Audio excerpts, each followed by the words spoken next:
ሰላም እንዴት ናችሁ? የዩቲዩብ ቤተሰቦቼ እባካችሁ በሰብስክራይብ በማድረግ ተባበሩኝ።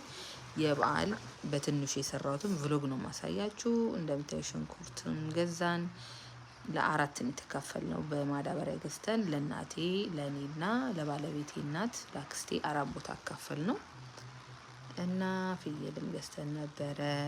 ዶሮም እንዳቅም ሰራሁኝ። ያው ባለቤቴ ስጋ አይወድም። እኔ ያው ደስ እንዲላቸው ለልጆቼ ነው የምሰራው። ለሱ እንቁላል ነው ብዙ ጊዜ የሚበላው። ስጋ አይወድም በተፈጥሮ ምንም ነገር አይወድም እና እንዲሁ የበዓል እንዳይቀርባቸው ብዬ ለልጆቼ ዶሮዬንም ፍየሌንም አደረኩና ረጅም ጊዜ ፍሪጅ ውስጥ ስለማስቀምጠው ፍየሉም አይበላሽም እና እንደዚህ እንደምታዩት ዶሮዬን ስርት አርግቼ ባለሙያ ሆኜላችኋለሁ።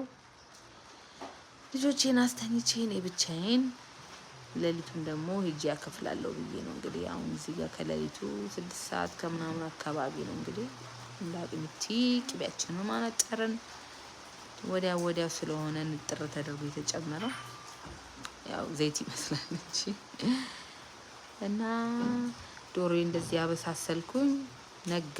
ጠዋት ነች ቁርስ ነው ባለቤቴ ያው ስለማይወድ ስጋ እንዳልኳችሁ እሱ እንቁላል ነው የምሰራለት። እንቁላሌን እንደዚህ ስርት አረግና ቡናዬን ፈላረጋለሁ። ከዛ ቡናችንን እናፈላለን። እንደምታዩት እስካሁን እንቁላሉ ላይ ነኝ ያለሁት። ወደ ቡና አልመጣም ቪዲዮ። ያው ቡናዬንም እዛው ቁልት አርግና እንደምታዩት ቡናችንም ድርሳ እኔ ቡና ሳፈላ ጨስ ሲል ደስ ይለኛል። በቃ እንዲጨሱ እፍን ሲያረግ ቤቱ በጣም ነው ደስ የሚለኝ። እጣን በጣም እወዳለሁ። እጣን አፍቃሪ ነኝ እና እጣን በቃ 1 ኪሎ እጣን አይቆይልኝም።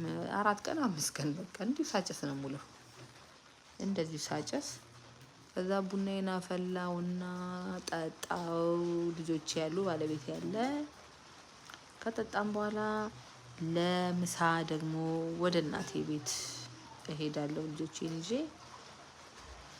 እዛ ሄጄ ከቤተሰቦች ጋር ያው ሰብሰብ ብለን እህት ወንድሞቼ አክስቴ እናቴ እንደዚህ ምሳችንን በላን እላችኋለሁ። መልካም በዓል ይሁንላችሁ። የበዓል ቭሎግ የቆየ ቢሆንም የበዓል ቭሎግ ነው። ተጋበዙልኝ።